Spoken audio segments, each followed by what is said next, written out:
Salkhan Murmu तकिन main किया जे लुगुबुरु हा अस्तित्व खतरे रे मेना। कोल झारखंड मुद्रा तकिन मेन किया जे आसड़ा रे हो आ संताड़ी माचेद को बहाली कोमा। देव नारायण मुर्मू तकिन मेन किया जे आदिवासी समाज को एड़ेत कोय सरकार।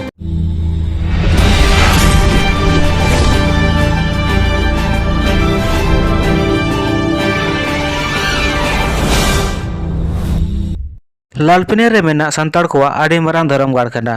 ओंडे लुगुबुरु घंटाबाड़ी धर्मगाड़ रे 22 अक्टूबर हेलो आदिवासी सेंगेल अभियान रे नी राष्ट्रीय अध्यक्ष पूर्व सांसद सालखान मुर्मू तकिन किन चलाव लेन ताहे। सालखान मुर्मू तकिन किन मेन किया जे आदिवासी को ना पवित्र धार्मिक जगह रे हिंदूकरण प्रस्तावित लघु पहाड़ हाइडल पंप स्टोरेज प्रोजेक्ट और नवा पर्यटन स्थल बनाव काते नवा रेना अस्तित्व को चाबा रेना खतरा बोलन कना।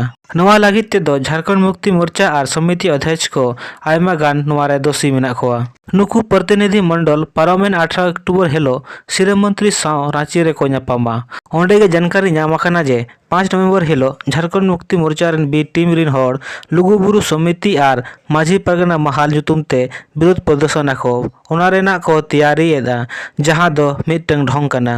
झामुमु हा गे सरकार कना एनखान ओकोय खिलाफ रे नवा विरोध दो आदिवासी सेंगेल अभियान पहाटा से खन नवा ढंग रेना ए विरोधा। लुगुबुरु बंचाव लगे 1 नवंबर हिलो दो चंद्रपुरा और 2 नवंबर हिलो दो मारांग बुरु रक्षार्थ मधुवन रे आदिवासी सेंगेल अभियान और आदिवासी सामाजिक सुरक्षा समिति दरायते जनसभा रेना को आयोजना। राजनगर प्रखंड कार्यालय सुर दारे लतार रे आदिवासी हो महासभा और आदिवासी सेंगेल अभियान को दुपुड़ुब केंद्रीय संयोजक बिमो मुर्मू तकिना अध्यक्षताते हुई लेना। दुपुड़ुब रे दो रांची मोरहाबादी मैदान रे 8 नवंबर हिलो सरना धर्म कोड जनसभा रे दाव हामेल लागित को बिचार आचार किया।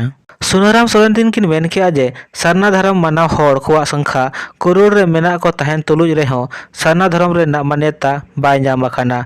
नोआ दो आड़ी दुख रेना कथा कना। कोल झारखंड मुद्रा तकिन मेन किया जे हो भाषा 8वीं अनुसूची रे बाय मेसा आकाना। नोआ दो आड़ी दुख रेना कथा कना। लय किया किन जे जतो आसड़ा रे हो और संताड़ी माचेद को बहाली कोमा तबे आना गिद्रा को आगवा जन्म पार्सी ते को पढ़ाव दाड़ेया। आदिवासी सेंगेल अभियान को आदोपुड़ो गोमिया प्रखंड रेना दरहाबेड़ा आतु रे 13 अक्टूबर हेलो हुई लेन ताहे।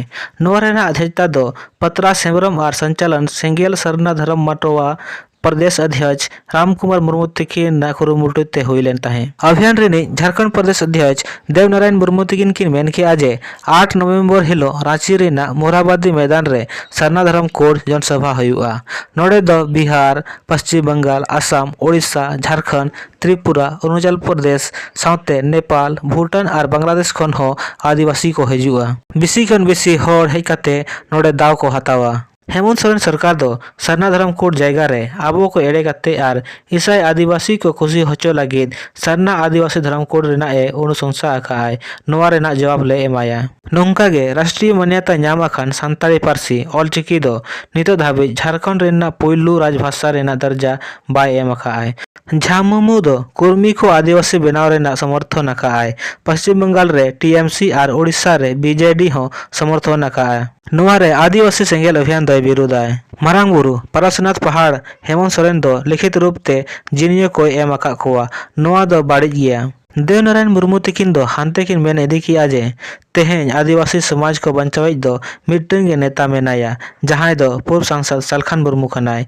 बाकी नेता पार्टी संगठन दो खाली आकवा लाज और घारंज लागित को कामी कना।